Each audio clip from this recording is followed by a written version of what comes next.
Où sont les chrétiens d'aujourd'hui dans la Bible? Comment appréhender les prophéties qui parlent de nous? Qui est Babylone? La Bible est vraiment un outil époustouflant, doté d'une science et d'un enseignement si extraordinairement riches que l'on est encore bien loin de tout connaître et de tout élucider. Ces écrits rendent compte de toute l'histoire de l'humanité. Oui, l'histoire de toutes les nations et de tous les conflits et événements bouleversants qu'elles ont connus à travers toute l'histoire est encryptée dans les Écritures. Comment est-ce possible? Il faudrait en principe une bibliothèque entière pour contenir toutes ces informations. C'est possible, d'abord parce que la parole de Dieu est unique en son genre. Ainsi, les Écritures contiennent non pas une couche d'interprétation, mais une multitude. Et un nom donné renvoie aussi à une multitude d'éléments distincts, de même que l'identité d'un personnage renvoie à une multitude de personnalités à travers les âges, partageant des attributs et des destins similaires.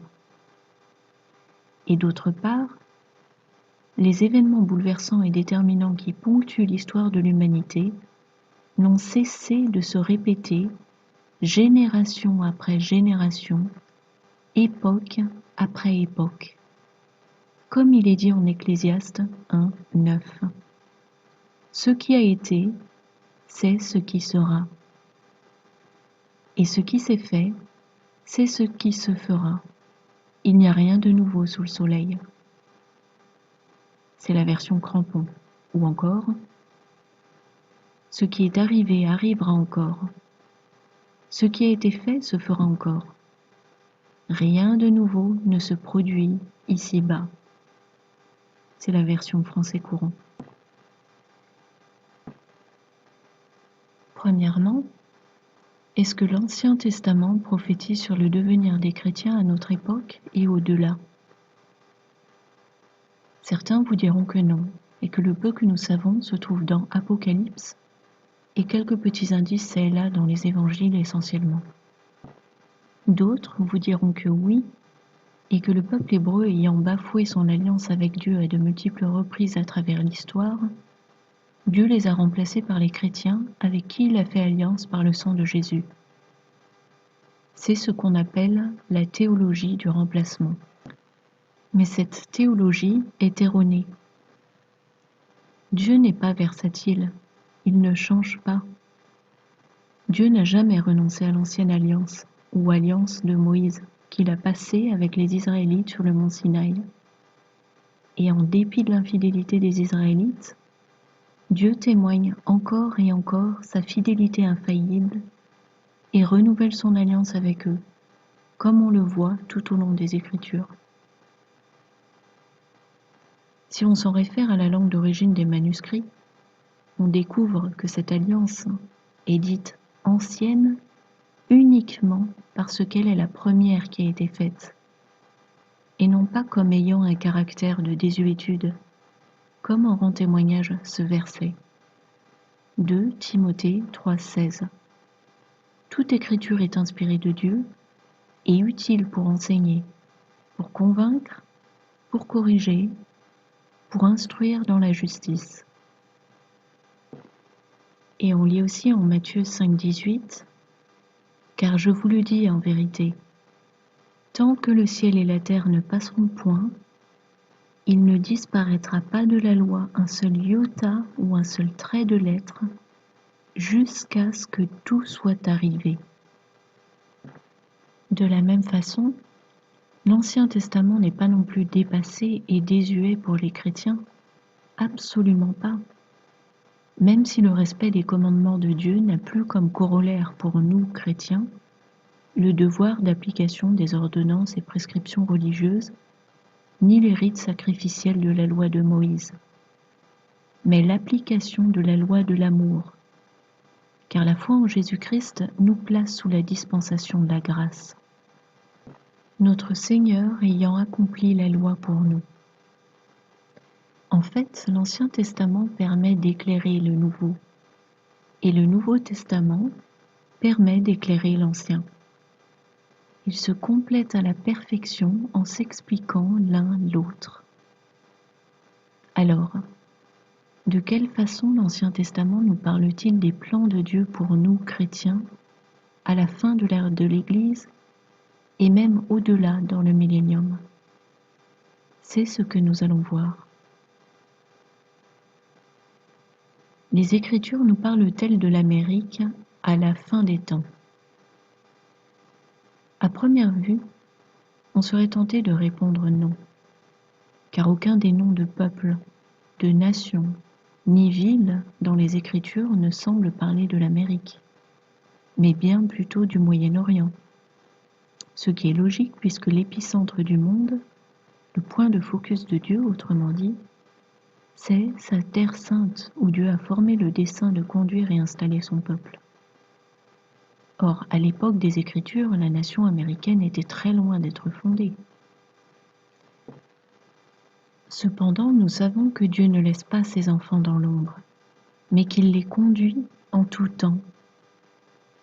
Et comme la parole de Dieu est vivante, elle doit donc donner aux chrétiens des indications sur notre présent et notre avenir. Comment se pourrait-il alors que la Bible ne parle pas de la nation qui comporte le plus grand nombre de chrétiens aujourd'hui?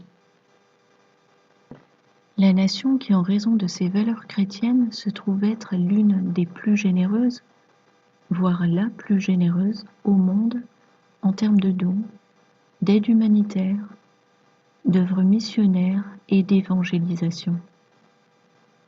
Une nation qui, en dépit de ses crimes historiques odieux, a été une terre de refuge pour tant de populations et de persécutés à travers toute son histoire, venant de tous horizons et tous pays. La nation dont la loi suprême, la Constitution américaine, a été fondée sur des principes bibliques. Une nation dont le premier président, George Washington, un homme très pieux et selon le cœur de Dieu, a reçu une visite angélique pendant la guerre d'indépendance. Le 30 avril 1789, peu après l'établissement de la Constitution américaine, le gouvernement tout nouvellement formé, la Maison des représentants et le Sénat, se rassemblent pour l'inauguration du premier président des États-Unis, George Washington. Dans la joie qui règne, il donne alors cette mise en garde prophétique. Nous ne devons pas moins être persuadés que les sourires propices du ciel ne peuvent jamais être attendus sur une nation qui ne respecte pas les règles éternelles de l'ordre et le droit que le ciel lui-même a ordonné. George Washington avertit le peuple qui vient de naître que s'il commence à s'éloigner de Dieu, Dieu lui retirera ses bénédictions, la prospérité dont il lui a fait grâce, ainsi que sa protection.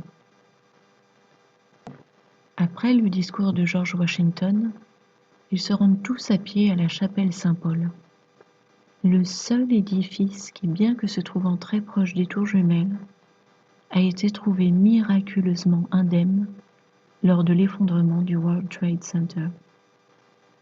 Là, tous se mettent à genoux pour prier et consacrer le nouveau-né, la nation américaine, à Dieu. Oui, ce jour-là, les représentants de la nation américaine, ses pères fondateurs, ont dédié et sanctifié l'Amérique en la remettant entre les mains de Dieu en prière. Autrement dit, au nom de l'Amérique, ils ont contracté une alliance avec Dieu. Je vous propose de rentrer maintenant dans le vif du sujet qui est qui et où se trouvent les chrétiens dans les prophéties de l'Ancien Testament appliquées à nos jours. Au fur et à mesure, nous allons en faire la démonstration par les Écritures. Il nous faut laisser de côté la première couche d'interprétation des Écritures, c'est-à-dire la couche d'interprétation en identifiant les noms des lieux et des protagonistes au sens littéral. Nous devons donc nous élever dans la couche d'interprétation spirituelle. C'est là que l'on va y trouver la révélation prophétique qui s'adresse aux chrétiens. À partir de la division du royaume d'Israël vers 930 avant Jésus-Christ, le royaume du Nord fut appelé Israël, avec pour capitale Samarie et pour tribu-chef Éphraïm. Le royaume du Sud fut appelé Juda, avec pour capitale Jérusalem et pour tribu-chef Juda. La maison de Juda égale le royaume du Sud composé de 3 tribus. Tribu de Juda, tribu de Lévi et tribu de Benjamin. La maison d'Israël égale le royaume du Nord composé des 10 autres tribus qui ne sont jamais rentrées de leur exil à Babylone, à l'exception d'un vestige, mais qui au contraire ont été dispersées aux 4 vents, c'est-à-dire sur tous les continents de la surface de la terre. Spirituellement parlant, la maison d'Israël représente aujourd'hui le peuple chrétien du monde entier, lequel forme l'Église ou corps de Christ au complet. Tous ceux qui reconnaissent et acceptent le Christ pour ce qu'il est, notre Dieu et notre Sauveur. Spirituellement parlant, la maison de Juda représente aujourd'hui le peuple juif et l'État d'Israël fondé en 1948, avec les Juifs qui y résident aujourd'hui. Ce sont en majorité des Juifs judaïsants qui n'ont jamais reconnu Christ comme Messie. Lorsqu'il est parlé de Juda, il s'agit de la nation d'Israël aujourd'hui et de ses représentants juifs. En effet, les Juifs sont les descendants de la tribu de Juda, à ne pas confondre avec l'apôtre Judas. Ainsi, tous les Juifs sont descendants de Jacob, renommé Israël par Dieu, mais tous les descendants de Jacob ne sont pas des Juifs. Cette nuance largement ignorée est fondamentale pour pouvoir comprendre les prophéties bibliques. Lorsqu'il est parlé de Jacob, il s'agit de l'ensemble chrétien plus juif, car c'est avant que le patriarche Jacob ne devienne Israël, donnant son nom au royaume d'Israël qui allait être fondé sur ses descendants. Israël a été divisé en 2 royaumes distinctifs, vers 930 avant Jésus-Christ, préfigurant les 2 groupes de croyants en Yahoua de notre ère. D'un côté les chrétiens et de l'autre les juifs. Petite remarque à ce stade. Ceux qui croyaient jusque-là à la théologie du remplacement, c'est-à-dire les juifs étant remplacés par les chrétiens, doivent réaliser que cette théologie est une conception erronée, une déformation du réel plan de rédemption de Dieu. En effet, le peuple juif n'est pas remplacé puisqu'il est la maison de Juda. Mais en attendant qu'il accepte son Mashiach, le seul et unique Messie, Yahushua, Dieu s'est constitué un nouveau peuple qui a accepté son Fils et le salut qu'il offre à l'humanité, savoir les chrétiens. Et Dieu conduit les 2 peuples côte à côte à travers des schémas différents, mais au final, les 2 peuples seront réunis en un seul, sous et en Jésus-Christ, Yahushua HaMashiach. Explication sur ce décryptage spirituel des Écritures. Considérons les Écritures au moment de la création des tribus d'Israël. Lorsque Jacob sent sa mort imminente, plutôt que de faire venir d'emblée ses 12 fils, il fait venir seulement son fils Joseph avec ses petits-fils.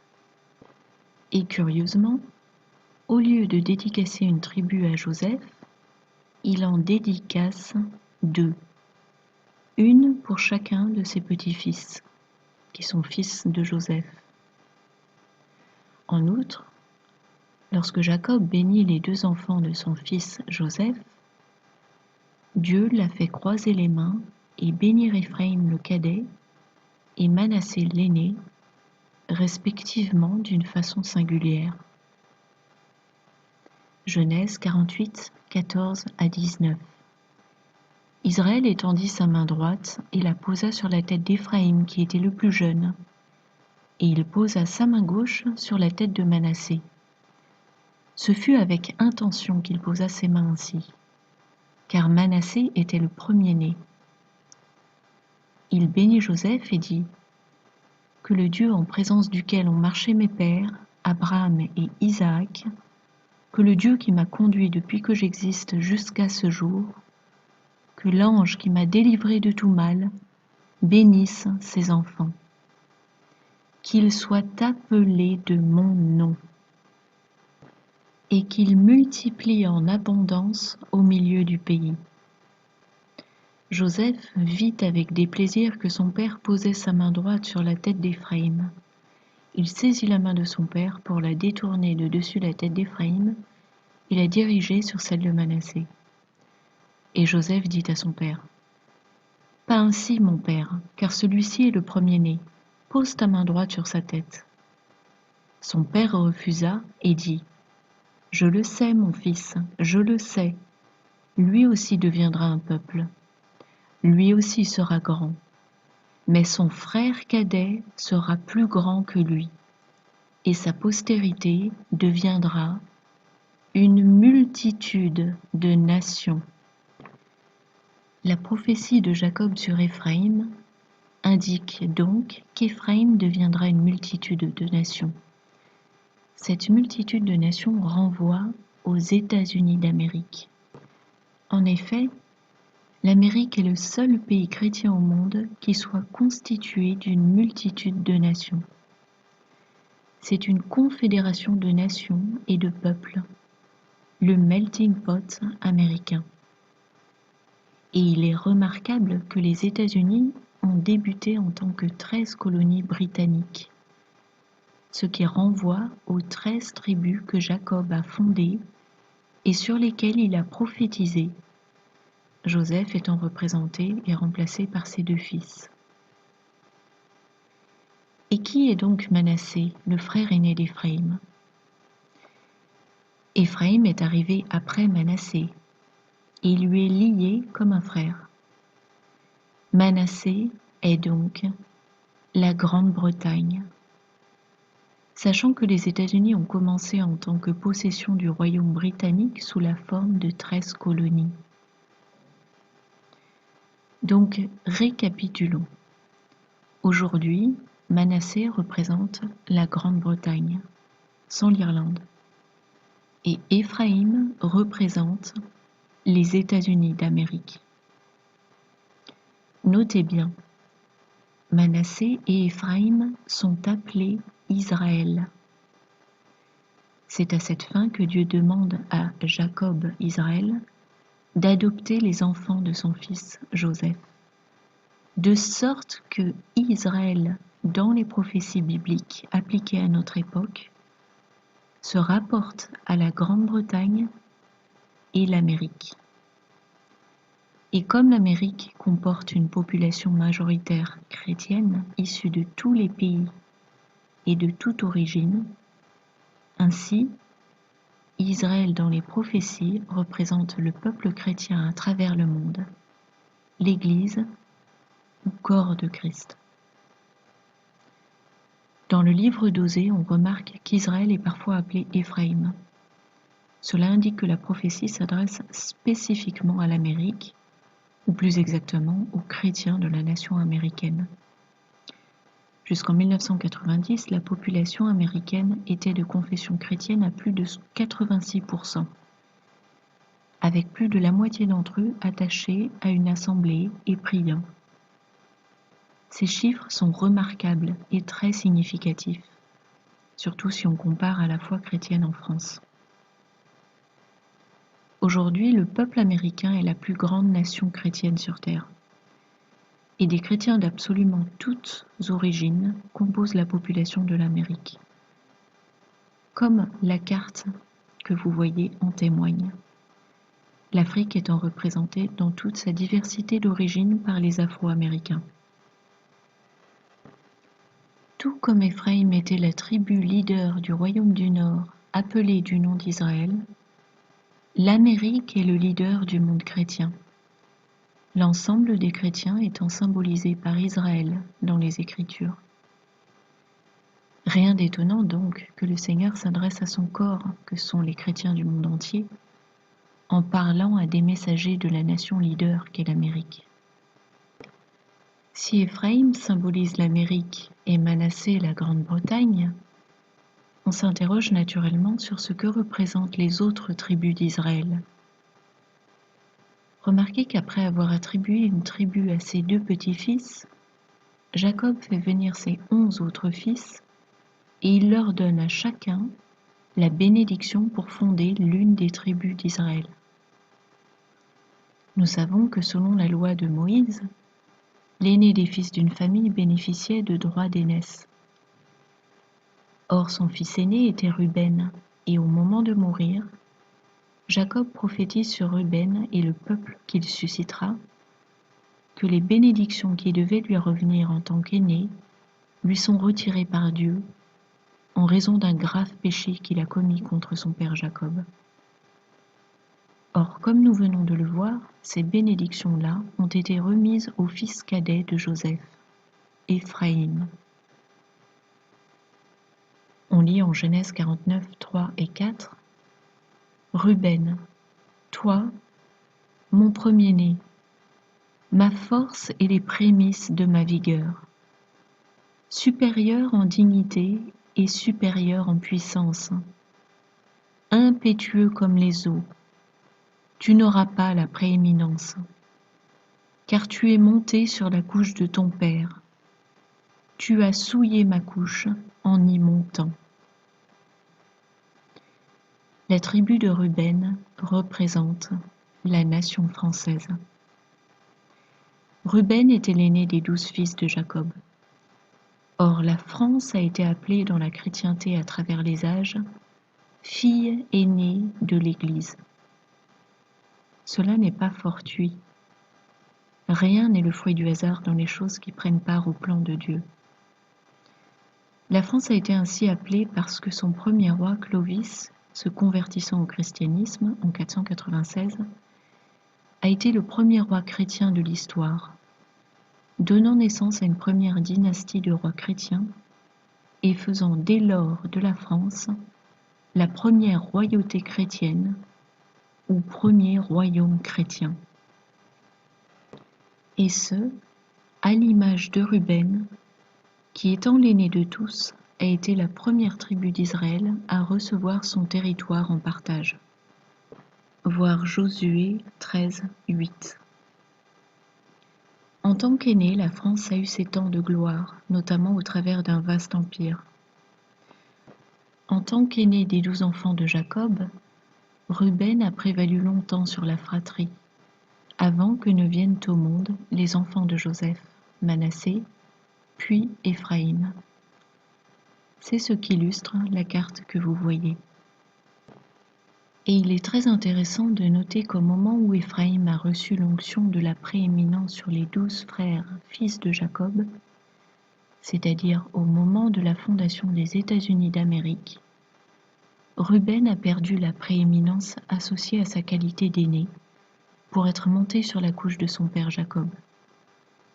En l'occurrence, comprenez que la France a insulté Dieu en le rejetant avec brutalité au travers de la Révolution française. En effet, c'est à ce moment-là que la France est devenue hostile à Dieu, le reniant et le repoussant dans tous les domaines.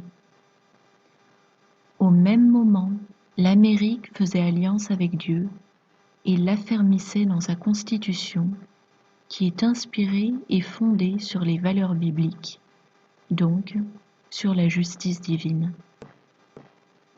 Dans le cas de l'Angleterre, il a fallu attendre qu'elle acquiert elle aussi son identité définitive afin que la prophétie la définissant comme tribu d'Israël se manifeste. Autrement dit, il a fallu attendre le XVe siècle, après la guerre de 100 ans avec la France.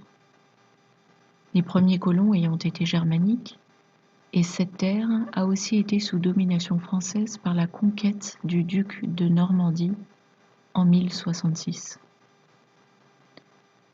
Autrement dit, il a fallu attendre la naissance du royaume d'Angleterre, la Grande-Bretagne, puis plus tard encore celle des États-Unis, pour que la maison d'Israël, qui symbolise le peuple chrétien du monde entier, puisse être représentée non plus par Ruben, le fils aîné de Jacob, Israël, mais dans la génération suivante, via Joseph, temporairement par Manassé, son fils aîné, et finalement supplanté par Éphraïm, lui-même né en dernier, comme l'Amérique est née en dernier. On remarque également que Joseph a eu ses fils lorsqu'il vivait en Égypte. Or l'Égypte symbolise le monde par opposition au royaume de Dieu, après être devenu gouverneur de tout le royaume d'Égypte. De la même façon, l'Angleterre, Manassé, puis l'Amérique, Éphraïm, sont devenus l'un après l'autre les nations hors de la Terre sainte et plongées dans le monde, représentant symboliquement et spirituellement les 10 tribus d'Israël qui ont été dispersées aux 4 coins du monde et qu'on appelle pour cette raison les tribus perdues d'Israël. L'Amérique, la dernière née des nations chrétiennes, est représentée par Éphraïm et symbolise donc la maison d'Israël qui est le peuple chrétien de Dieu, par opposition à la maison de Juda qui est le peuple juif de Dieu, lequel n'a pas encore reconnu son Messie. Lorsque l'Amérique est née, nous l'avons vu, une alliance a été passée entre elle et Dieu. Or Dieu ne trahit jamais ses alliances. Il restera donc toujours fidèle à son engagement et préservera l'Amérique de la destruction, même s'il doit lui appliquer des jugements sévères, tout comme il l'a fait pour les Israélites à travers l'histoire. Il épargnera l'Amérique dans une certaine mesure et la fera revenir à lui. Et idem pour les Juifs en Israël, la Terre sainte. Comme en témoignent ces versets. Matthieu 20, 15 et 16. Ne m'est-il pas permis de faire de mon bien ce que je veux? Ou bien vois-tu d'un mauvais œil que je sois bon? Ainsi, les derniers seront les premiers, et les premiers seront les derniers. Osée 11, 8 et 9. Que ferai-je de toi, Éphraïm? Dois-je te livrer, Israël? Te traiterai-je comme Adma? Te rendrai-je semblable à Tseboïm?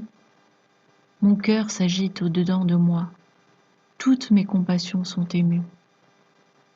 Je n'agirai pas selon mon ardente colère. Je renonce à détruire Éphraïm. Car je suis Dieu, et non pas un homme. Je suis le Saint au milieu de toi. Je ne viendrai pas avec colère. Jérémie 31, 20. Éphraïm m'est-il un fils précieux, un enfant de prédilection? Car depuis que j'ai parlé contre lui, je me souviens de lui encore constamment. C'est pourquoi mes entrailles se sont émues pour lui. Certainement j'aurai compassion de lui, dit l'Éternel. L'Amérique a été abondamment bénie à travers son histoire, mais elle s'est de plus en plus détournée de son premier amour, et une fraction de ses citoyens n'a cessé de s'enfoncer dans une idolâtrie croissante et des voies impies, dont l'avortement et l'agenda LGBT.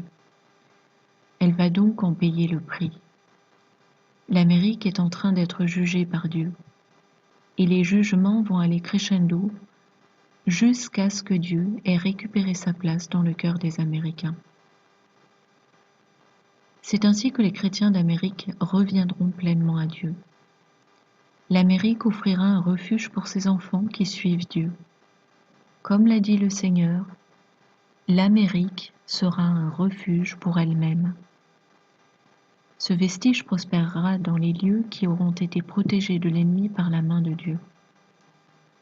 Et comme l'Amérique représente le peuple chrétien en son entier, ce qui se passe pour les enfants de Dieu en Amérique constitue une source d'information précieuse pour les chrétiens du monde entier, tant en matière de jugement qu'en matière d'espérance, de préservation, de sauvetage et de rédemption. Car le Seigneur a un plan global commun pour tous ses enfants sur terre. Que symbolise Babylone pour nous aujourd'hui dans les prophéties bibliques? Babylone en tant que Vatican. On lit en Apocalypse 18:4 « Et j'entendis du ciel une autre voix qui disait : Sortez du milieu d'elle, mon peuple, afin que vous ne participiez point à ses péchés, et que vous n'ayez point de part à ses fléaux. » Le Seigneur a laissé entendre au travers de nombreux messages qu'une des manières de comprendre Babylone se trouve dans les élites de l'Église catholique romaine, représentées par le Vatican, ville-État qu'ils se sont construites pour amasser leurs trésors et gouverner sur les églises catholiques du monde entier. Je vous invite à revoir à ce sujet le message intitulé « Le Seigneur exhorte les catholiques du monde entier ». En effet, le dicton « Tous les chemins mènent à Rome » s'illustre également par le fait que si l'on remonte l'histoire des sociétés secrètes, certainement l'on tombera sur Rome à un moment ou l'autre. L'histoire de l'hégémonique empire romain et de l'Église catholique sont indissociables. En effet, l'Empire Constantin eut l'idée d'unifier son royaume en créant une religion monothéiste fondée sur les croyances des chrétiens, mais assimilant les rites païens composites de son royaume.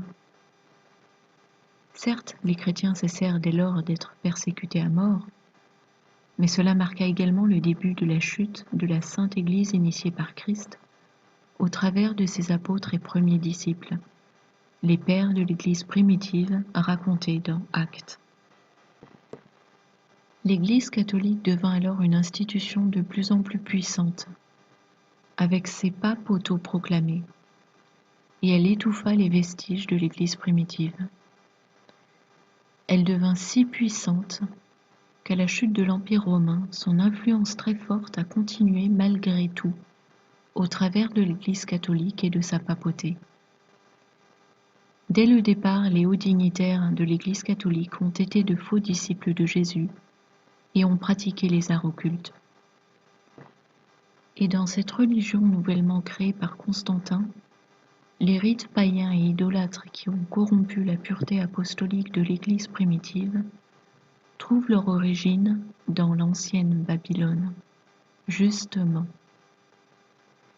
À travers les âges, cette Église catholique romaine, gouvernée par un clergé occulte, les prélats adorateurs des ténèbres, a généré toutes sortes de chimères et de fraternités complices qui, avides de richesses et de pouvoir, ont dominé et asservi les nations du monde entier par l'intrigue et les complots.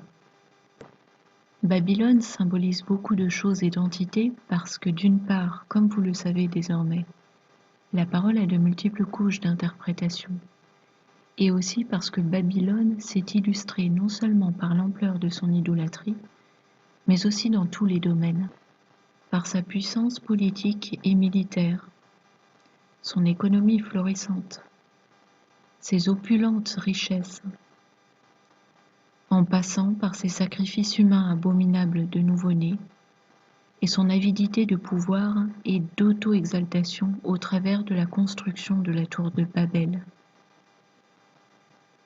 Voilà pourquoi Babylone représente beaucoup plus que le Vatican et son Église catholique romaine, comme le laissent entrevoir les versets suivants. Apocalypse 18, 2 et 3. Il cria d'une voix forte, disant : Elle est tombée, Babylone la grande. Elle est devenue une habitation de démons, un repère de tout esprit impur, un repère de tout oiseau impur et odieux, parce que toutes les nations ont bu du vin de la fureur de son impudicité, et que les rois de la terre se sont livrés avec elle à l'impudicité, et que les marchands de la terre se sont enrichis par la puissance de son luxe. Babylone peut-elle être la nation américaine ? Si Babylone était la nation américaine, comment feraient les plus de 200 millions de chrétiens pour se séparer de Babylone, selon l'exhortation dans Apocalypse 18,4 ? Et j'entendis du ciel une autre voix qui disait : Sortez du milieu d'elle, mon peuple, afin que vous ne participiez point à ses péchés, et que vous n'ayez point de part à ses fléaux. Et pourtant, beaucoup, y compris parmi les messagers du Seigneur, sont absolument convaincus que Babylone représente l'Amérique. Mais nous venons de voir que les États-Unis d'Amérique sont la confédération de nations prophétisée sur Éphraïm par Dieu au travers de Jacob. Or, comment l'Amérique pourrait-elle être à la fois Éphraïm, le fils précieux et l'enfant de prédilection, à la tête duquel Dieu a placé un président, Donald Trump, destiné comme Cyrus à faire du bien à son peuple, Israël, c'est-à-dire les chrétiens, et à la fois Babylone, archétype d'une ville et d'un royaume impie, idolâtre et malfaisant. Du coup, devant cette incohérence, beaucoup deviennent aveugles à la réalité des faits et se rallient aux mensonges de l'ennemi et de leurs médias, qui diffament Donald Trump et le font passer pour allié aux forces du mal. Ils s'imaginent que Donald Trump est le roi de Babylone, alors qu'il est le roi d'Éphraïm, nation chrétienne leader du monde, et symbolisant le corps du Christ au complet. Alors, quel indice la Bible nous donne-t-elle pour décrypter l'identité de Babylone ? On lit en Apocalypse 17, 5. Sur son front était écrit un nom, un mystère.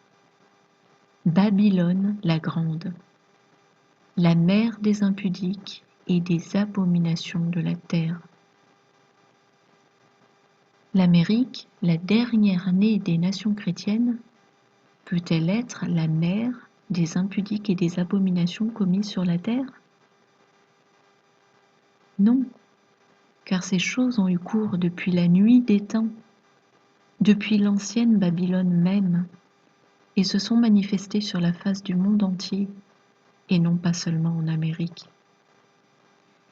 Babylone était très riche et puissante, mais elle n'adorait pas du tout le vrai Dieu. Au contraire, elle adorait une multitude de faux dieux. Elle était extrêmement idolâtre. L'Amérique est une nation chrétienne. Elle ne peut donc pas être symbolisée par Babylone. Cependant, on y retrouve effectivement l'influence de Babylone. L'Amérique est dans une certaine mesure sous l'emprise de Babylone, tout comme une multitude d'autres nations. On comprend donc que Babylone est un système vaste qui transcende les âges et dont l'emprise se fait sentir sur toutes les nations, comme on le voit explicitement dans le verset Apocalypse 17, 2, où les grandes eaux représentent océans et mers du monde entier, qui sont un symbole biblique pour les peuples et les masses. Apocalypse 17, 2. Viens, je te montrerai le jugement de la grande prostituée, Babylone, qui est assise sur les grandes eaux.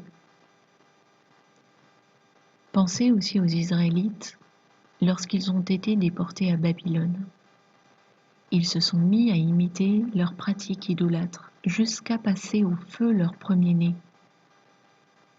Les Israélites doivent-ils être confondus avec Babylone pour autant ? Israël est-elle alors devenue Babylone? Non, bien sûr. Mais l'on comprend bien que parce qu'ils s'étaient détournés de Dieu, leur exil à Babylone les a amenés à commettre de plus en plus d'abominations. Il en va de même avec l'Amérique et avec les chrétiens en général. Lorsqu'un nombre croissant d'Américains se détournent de Dieu, ils se placent eux-mêmes sous un joug étranger, devenant complaisants avec les abominations de Babylone, jusqu'à les embrasser et les laisser s'épanouir. Pensez à l'avortement. Cela est d'autant plus sournois que Babylone comporte une multitude de déguisements trompeurs et séduisants, une multitude de visages dont certains vont jusqu'à s'auréoler de sainteté. On comprend donc bien que croire que Babylone représente l'Amérique, c'est mettre tout le monde dans le même sac d'ordures, oubliant que la nation américaine se compose majoritairement de chrétiens, comme en témoigne sa constitution, et non pas d'idolâtres adorateurs de Satan. L'idolâtrie et l'avortement n'est que l'expression de l'influence de Babylone sur l'Amérique. La nation américaine n'a pas l'exclusivité de ces abominations, hélas. Ces abominations ne sont pas commises qu'en Amérique, mais sont un dénominateur commun de toutes les nations du monde. Enfin, si Babylone symbolisait les États-Unis, alors Babylone n'aurait rien d'un mystère, comme l'indique la parole, car c'est ce que beaucoup pensent, sans même avoir eu à vraiment y réfléchir.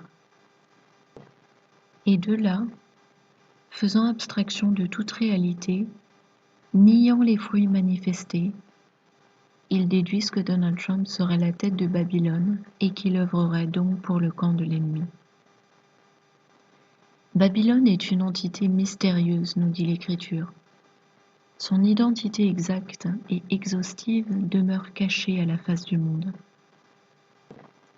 Mais même si nous ne pouvons pas cerner ni comprendre tous ces aspects, toutes ces identités, nous pouvons en identifier des éléments. On peut dire que tous ceux qui, à travers les siècles, se sont fédérés avec les mêmes aspirations et les mêmes pratiques que l'ancienne Babylone, font partie de Babylone la Grande. Babylone était remplie d'idoles et de faux dieux auxquels étaient sacrifiés des nouveau-nés. Et la magie, pratique occulte sous toutes ses formes, y était pratiquée. Babylone était avide de richesses, et elle désirait s'élever aussi haut que Dieu pour dominer sur le monde entier, comme l'illustre l'épisode de la tour de Babel. Cela nous dessine donc un tableau de Babylone comme étant une entité multifacette satanique à l'emprise mondiale. Et tout comme l'ancienne Babylone a conduit les Israélites déportés à une grande débauche et l'idolâtrie, Satan utilise la Babylone d'aujourd'hui pour subvertir le peuple de Dieu. Ce système babylonien, qui est à l'origine de l'empire babylonien antique, a une emprise tentaculaire sur le monde entier, structurée en de très nombreuses organisations et sociétés, certaines très secrètes, par exemple les Illuminati, les plus hauts degrés de la franc-maçonnerie, les jésuites, le Bilderberg, etc. Et d'autres officielles, telles que la FEMA, la NASA, l'OMS, l'UNICEF, etc. Mais ayant en fait une fausse identité de façade, servant d'alibi, et un rôle obscur et secret inavoué. Ces organisations et sociétés sont afférentes à toutes les sphères de la société sur lesquelles elles exercent une puissante influence. La politique, exemple l'ONU, la finance, exemple la Réserve fédérale américaine, l'économie, le religieux, où se cachent les pratiques occultes et sataniques, l'enseignement, les technologies, le virtuel, Internet, les médias, la culture et la mode, l'industrie du divertissement, Hollywood notamment, la santé, via les lobbies pharmaceutiques et médicaux, l'agroalimentaire, avec ses trusts mondiaux qui nous donnent à manger des OGM et autres nourritures empoisonnées, etc., etc. Ce système babylonien a aussi ses hauts lieux, les lieux de culte satanique, disséminés à travers le monde, et qui seront tous détruits les uns après les autres, lorsque la colère de Dieu viendra juger Babylone. Ainsi, Babylone est un système tentaculaire par lequel Satan pervertit absolument tous les domaines de la société et par lequel il tente de s'emparer du contrôle du monde entier, de l'humanité tout entière. Un grand nombre de ces hauts lieux se trouvent sur le territoire américain, d'autres en Grande-Bretagne, d'autres en Europe.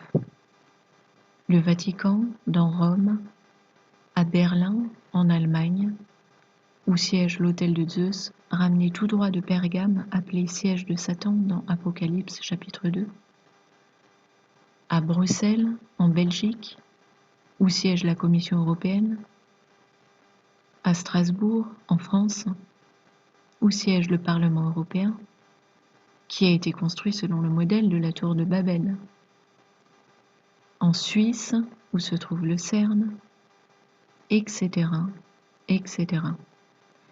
Certainement tant d'autres à travers le monde entier qui nous sont inconnus et que nous ne saurions citer.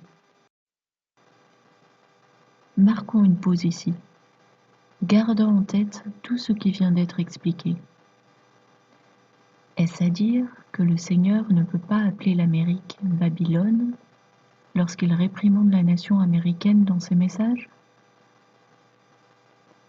Si, malgré tout, il peut absolument le faire, parce que le Seigneur utilise souvent la métaphore et que ce peut être un moyen de dénoncer que l'Amérique suit les voies de Babylone, et que ce faisant, elle lui est associée et devient partie prenante de Babylone, du moins l'orientation politique, ou la tendance culturelle, etc. Par ailleurs, quelle meilleure métaphore que celle de Babylone pour parler du Deep State en Amérique, c'est-à-dire le gouvernement de l'ombre, officieux et clandestin qui tire tant de ficelles. Il faut bien avoir conscience que la nation américaine est profondément divisée en deux camps. Ceux qui embrassent le mal, représentés par le Deep State et son pouvoir de subversion et endoctrinement des masses et de révolte contre Dieu, et ceux qui embrassent le bien et les voies de Dieu. Ainsi, lorsque le Seigneur s'adresse à l'Amérique en déclarant « Je vais détruire Babylone et toutes ses villes », le Seigneur s'adresse au camp du mal uniquement. Il va effectivement détruire le Deep State et des villes qui sont tombées sous sa domination, qui ont embrassé ses voies maléfiques, comme c'est le cas de San Francisco et New York notamment. Mais il va également détruire toutes les villes du monde qui sont gouvernées par cette puissance satanique babylonienne. Et parmi elles, bien sûr, le Vatican. Si la majorité silencieuse ne fait pas entendre la voix de Dieu, alors l'Amérique se soumet à l'emprise de Babylone et lui donne du pouvoir. Ainsi le Seigneur souligne cette réalité quand il parle métaphoriquement à l'Amérique comme Babylone. Pensez à toutes ces décennies passées où l'Amérique a été gouvernée par des présidents et gouvernements en collusion étroite avec Babylone. Autrement dit, à chaque fois que la Maison-Blanche et le Deep State, le gouvernement clandestin et caché, s'alignaient, c'est-à-dire à chaque fois que le pouvoir officiel et le pouvoir officieux, caché et secret, étaient aussi intimes et complices que des frères jumeaux. Cela s'est illustré notamment à partir du moment où le gouvernement américain a adopté des lois anticonstitutionnelles, comme la loi autorisant l'avortement en 1973, et jusqu'à un paroxysme pendant le double mandat d'Obama, qui a gouverné à coups d'ordre exécutif, outrepassant sans cesse la Constitution américaine, afin de changer sournoisement et en profondeur les lois justes et droites du pays. Dès la fondation de l'Amérique, Satan était là, mettant tout en œuvre pour voler les bénédictions d'Éphraïm et faire échouer les plans de Dieu. Dès le départ, il a cherché à infiltrer le gouvernement. Et ce n'est pas un hasard si Washington DC a été construite avec une architecture bien particulière. Obélisques, coupoles, pentagrammes, etc. Directement inspirés de l'occultisme et qu'on retrouve au Vatican et à Londres notamment. Comprenons donc bien que Babylone a développé un pouvoir clandestin, résumé par le terme Deep State, pas seulement aux États-Unis, mais aussi en Israël et dans tous les pays où l'ennemi ne peut pas être ouvertement au pouvoir, contrairement aux nations au régime autoritaire et tyrannique, les dictatures reconnues. Cette malfaisance gangrène les nations de plus en plus, et c'est pourquoi le Seigneur a utilisé Donald Trump pour inverser la donne. Il a commencé à assainir la tête, mais il lui reste malgré tout à traiter le reste du corps par le feu du jugement, pour renouveler la nation, tout en ramenant le plus grand nombre possible dans sa bergerie. En conclusion, comme le dit l'Écriture, Babylone est un mystère caché. Or, quand des choses sont cachées, leur compréhension n'est pas simple. Et aussi, quand des choses sont cachées, elles ne sont pas comme elles en ont l'air. Babylone ne peut pas représenter l'identité de fond de l'Amérique, car l'Amérique a été conçue pour être un refuge pour elle-même et pour les nations, et pour représenter spirituellement les chrétiens du monde entier. L'Amérique est en alliance avec Dieu depuis sa fondation. Babylone représente une tumeur de l'Amérique, un monstre qui s'est développé aux dépens de son hôte, et que son hôte, le peuple américain, a nourri par bêtise, par ignorance ou rébellion. C'est cette tumeur et toutes ses métastases que Dieu va juger et détruire, et ceux qui s'attachent à elle avec.